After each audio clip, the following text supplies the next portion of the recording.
Split AC हो या फिर विंडो एसी हो या फिर रेफ्रिजरेटर हो, डीप फ्रीजर हो, वाटर कूलर हो, कोई भी रेफ्रिजरेशन सिस्टम हो, सब में कंप्रेसर लगा होता है।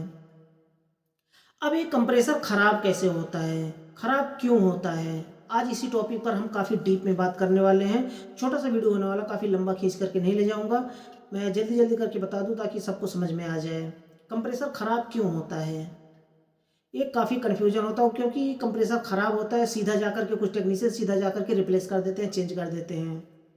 लेकिन उसे टेक्नीशियन उसे कहते हैं जिसे जो कि अगर कोई भी फॉल्ट हुआ उसे समझना है कि ये फॉल्ट क्यों हुआ है, कैपेसिटर वीक हुआ, कमज़ोर हुआ, तो कैपेसिटर कमज़ोर क्यों हुआ जल्दी, यानी कि अगर 5 साल से ज़्यादा चल गया, एबोव चल गया तो कोई दिक्कत नहीं है, कैपेसिटर तो लाजिम है वीक हो जाएगा। लेकिन अगर 1 साल में, 1.5 साल में अगर कैपेसिटर वीक हो गया, फूल गया, तो ये कैपेसिटर ख़राब क्यों हुआ। 1 साल में, 2 साल में, 3 साल में, 5 साल में कंप्रेसर अगर ख़राब हो गया तो कंप्रेसर ख़राब क्यों हुआ, इसका भी एक रीज़न होता है कंप्रेसर ख़राब होने के। कोई भी स्पेयर पार्ट ख़राब होता है ना, तो उसके कोई ना कोई एक रीज़न होता है। कुछ कंप्रेसर ऐसे होते हैं जो कि कोई इंस्टॉल करते हैं, 1 साल में, 1.5 साल में, 6 महीने में कंप्रेसर ख़राब हो जाता है, लेकिन टेक्नीशियन जाकर के सीधा रिप्लेस कर देते हैं। ये फाइंड नहीं करते हैं कि आखिर कंप्रेसर ख़राब क्यों हुआ, ये फाइंड करना ज़रूरी होता है, उसी को टेक्निक कहते हैं। तो आज इसी वीडियो में हम बात करने वाले हैं कि कंप्रेसर ख़राब क्यों होता है, एक एक स्टेप जो होता है ना, जो इम्पॉर्टेंट है, उसे मैं बताऊंगा कि आखिर ये रीज़न होता है, इसकी वजह से कंप्रेसर ख़राब हो जाता है। उससे पहले चैनल सब्सक्राइब नहीं किया तो चैनल को सब्सक्राइब कर लें। तो चलिए हम टॉपिक की बात करते हैं कि कंप्रेसर ख़राब क्यों हो जाता है। सबसे पहला कि अगर मानिए कि रेफ्रिजरेंट ओवरलोड है, कुछ कंपनी वाले क्या करते हैं, कंपनी वाले भी ऐसा गलती कर देते हैं, रेफ्रिजरेंट ओवरलोड चार्ज करके दे देते हैं। अगर कंप्रेसर में रेफ्रिजरेंट ओवरलोड चार्ज है तो वैसे तो नया इंस्टॉल कर देते हैं, इंस्टॉल करने के बाद सीधा खोल देते हैं, गैस को चलने देते हैं, कूलिंग करता है अच्छा खासा, लेकिन वो चेक नहीं करते हैं। लेकिन 1 साल में, 1.5 साल में अगर अगर कैपेसिटर वीक हो गया, मैं ऐसा खुद किया हूँ, प्रैक्टिस किया हूँ इसके ऊपर, तभी मैं आपको बता रहा हूँ। 1 साल भी नहीं हुआ कंप्रेसर एयर कंडीशनर को इंस्टॉल हुए, कंप्लेन आया, मैं जा कर के चेक किया, वहाँ पर कैपेसिटर फूल गया था। अब बताइए, 1 साल में कोई कैपेसिटर फूल जाता है, कैपेसिटर ख़राब हो जाता है, कोई चांस नहीं है कि 1 साल में कैपेसिटर ख़राब हो जाए। तो उसमें मैं चेक किया, कैपेसिटर रिप्लेस किया, कंप्रेसर स्टार्ट हो गया, कूलिंग करने लगा। उसके साथ में मैं रेफ्रिजरेंट चार्ज चेक किया। अब रेफ्रिजरेंट कौन सा उसमें चार्ज था, R410। R410 का मैक्सिमम जो होता है ना, मैक्सिमम प्रेशर, जो R410 का मैक्सिमम में सक्शन प्रेशर होता है वो 150 PSI होता है हार्ड गर्मी में। अगर 150 PSI से ऊपर है तो समझ लीजिए कि उसमें गैस ओवरचार्ज है, एम्पियर भी ज़्यादा लेगा। तो उसमें क्या था, 180 PSI दिखा रहा था प्रेशर, 180 PSI दिखा रहा था, कूलिंग बहुत ज़्यादा कर रहा था, नया कंप्रेसर था, 1 साल चले हुए। तो उसमें क्या हो रहा कि बहुत ज़्यादा कूलिंग कर रहा था और 180 PSI दिखा रहा था। तो मैं अपने बॉस को, यहाँ सऊदी अरब में रहता हूँ, तो वहाँ अपने बॉस को दिखाया कि देखिए इसका प्रेशर कितना है। उन्होंने पूछा, जब मैं स्टार्ट हो गया कंप्रेसर और चलने लगा, कूलिंग देने लगा, तो उन्होंने जाकर के पूछा मुझसे वहीं पर मशीन के पास ही कि इसमें क्या प्रॉब्लम था कि ऐसे ये कूलिंग नहीं कर रहा था। तो मैं उनको दिखाया कि देखिए इसमें 180 PSI प्रेशर है, कंपनी वाले की गलती है कि कंपनी वाले ने इतना ज़्यादा प्रेशर चार्ज करके दिया है। तो उन्होंने कहा कि प्रेशर निकाल दो, जितना नॉर्मल होता है उतना रहने दो। तो उनके सामने मैं प्रेशर निकाल के दिखाया, 150 PSI ला करके मैं रोक दिया। मैं बोला ये नॉर्मल प्रेशर होता है, एम्पियर भी ज़्यादा ले रहा था और एम्पियर भी मैं नॉर्मल कर दिया। तब से 4 साल हो गया, अभी तक उस एसी का कंप्लेन नहीं आया है। अब मैं ऐसा कॉन्फिडेंस के साथ क्यों कह रहा हूँ, क्योंकि पूरी कंपनी में मैं अकेला एक टेक्नीशियन हूँ। कहीं भी ख़राब होगा सिर्फ मुझे ही कॉल आएगा और किसी को भी कॉल नहीं आएगा, पूरी कंपनी को मैं अकेले ही संभालता हूँ। इसलिए मैं कॉन्फिडेंस के साथ कह रहा हूँ कि उस एसी का कंप्लेन अभी तक नहीं आया है, 4 साल से ऊपर हो गया। तो तब से वो चल रहा है, वही कैपेसिटर में रिप्लेस किया, वो भी पुराना कैपेसिटर में डाला था, मेरे पास एक पुराना कैपेसिटर उसी मान का था, मैंने पुराना डाल दिया और चलने लगा। तो तभी तब से अभी तक उसमें कंप्लेन नहीं आया है। तो यही होता है कि अगर कम, देखिए मैं आपको घुमा के थोड़ा लंबा कर दिया, कोई बात नहीं, लेकिन काफ़ी इंपॉर्टेंट था जो मैं बताया हूँ। अब हम बात कर लेते हैं कि और क्या प्रॉब्लम होता है। रेफ्रिजरेंट अगर ओवरचार्ज होता है तो उसकी वजह से भी कंप्रेसर जल्दी ख़राब होने के चांस होते हैं, क्योंकि कंप्रेसर के ऊपर लोड पड़ जाता है। अब मानिए कि वो जो कंप्रेसर में 7 से 9 एम्पियर लेना चाहिए, वही कंप्रेसर 11 से 15 एम्पियर ले रहा है, 11 से 13 एम्पियर ले रहा है, तो क्या होगा? अब ये प्रॉब्लम कहाँ, ये लोड कहाँ कहाँ पड़ेगा? कंप्रेसर के ऊपर लोड पड़ेगा, कंप्रेसर के अंदर जो स्पेयर पार्ट होगा उसको ज़्यादा काम करना पड़ेगा, और उसके साथ में जो कैपेसिटर है, कैपेसिटर को रन करवाना पड़ता है कंप्रेसर को, तो कैपेसिटर भी वीक होता है, कमज़ोर हो जाता है, फूल जाता है, ऑयल निकल जाता है उसमें से, और उसके साथ में कंप्रेसर ख़राब होने के चांस होते हैं अगर ज़्यादा रेफ्रिजरेंट ओवरलोड है तो।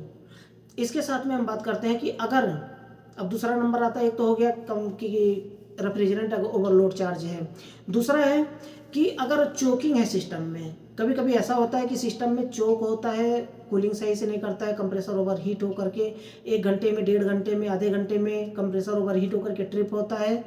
यानी कि वहाँ पर जा करके चेक करेंगे, सक्शन प्रेशर लगाएंगे, डिस्चार्ज प्रेशर लगाएंगे, तो दोनों कैसे पता चलता है, नीचे डिस्क्रिप्शन में आपको वीडियो मिल जाएगा, वहाँ से क्लिक करके आप वीडियो को देख सकते हैं और सीख सकते हैं कैसे पता करेंगे। बिना रेफ्रिजरेंट को निकाले आप पता कर सकते हैं कि इसमें चोकिंग है। तो चोकिंग क्या होता है, अब देखिए मैं एक एग्जांपल बता देता हूँ। R22 रेफ्रिजरेंट है सिस्टम में कोई, तो वहाँ पर जो इसका सक्शन प्रेशर होता है वो 60 PSI होता है।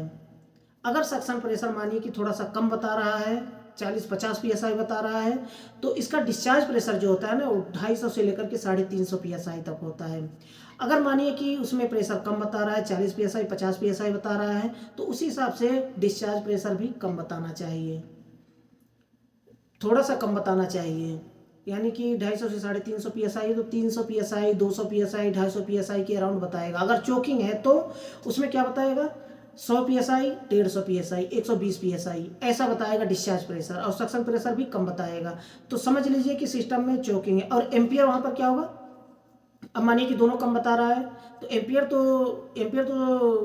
भी कम लेना चाहिए ना, क्योंकि रेफ्रिजरेंट कम है सिस्टम में। अगर सक्शन प्रेशर कम बता रहा है तो समझेंगे रेफ्रिजरेंट कम है, लेकिन एम्पियर सही ले रहा है, मेंटेन अपना एम्पियर ले रहा है, एम्पियर थोड़ा सा कभी कभी ज़्यादा भी ले रहा है, तो क्या समझेंगे वहाँ पर हम समझेंगे कि इसमें चोकिंग है सिस्टम में, कंप्रेसर के ऊपर लोड पड़ता है, इसलिए कंप्रेसर एम्पियर अपना मेंटेन एम्पियर ले रहा है, ज़्यादा एम्पियर ले रहा है, और प्रेशर कम बता रहा है। और ऐसे पोजीशन में, ऐसे ऐसे हालात में क्या होता है ना, जब हम गैस चार्जिंग करते हैं तो गैस भी नहीं लेता है सिस्टम। ये ध्यान में रखिए, कभी भी आपके सामने भी ये प्रॉब्लम आया होगा कि गैस चार्ज करते हैं तो अगर R22 चार्ज कर रहे हैं 50 PSI से ऊपर जाएगा ही नहीं प्रेशर।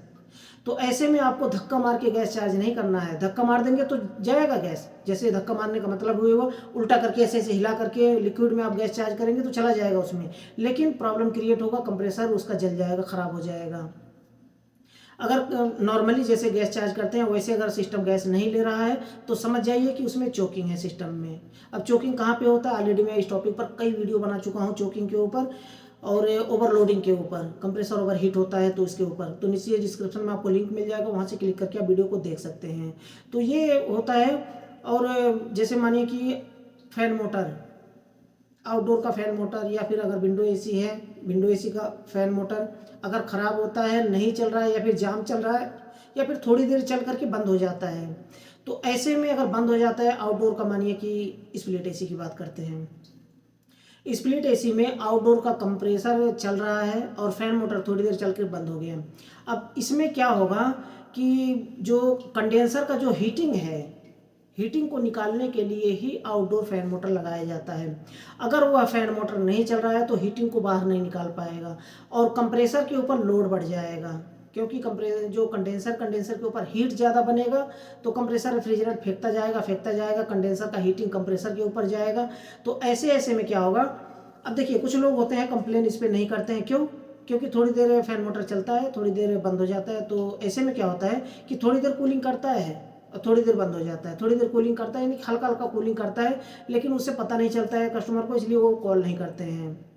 तो ऐसे में क्या होता है कि कंप्रेसर के ऊपर लोड बढ़ता है, कंप्रेसर हीटअप होता है बार बार, तो कंप्रेसर हीटअप होते होते होते एक बार उसकी जब कैपेसिटी खत्म हो जाती है तो कंप्रेसर खराब हो जाता है। ऐसे ही कंप्रेसर खराब होता है। अब बात करते हैं नेक्स्ट कि अगर मानिए कि पीसीबी का रिले खराब है, जैसे कि आप इमेज में देख सकते हैं ये पीसीबी का रिले होता है, अगर यह रिले खराब है तो इसके वजह से भी कंप्रेसर खराब हो जाता है। कैसे?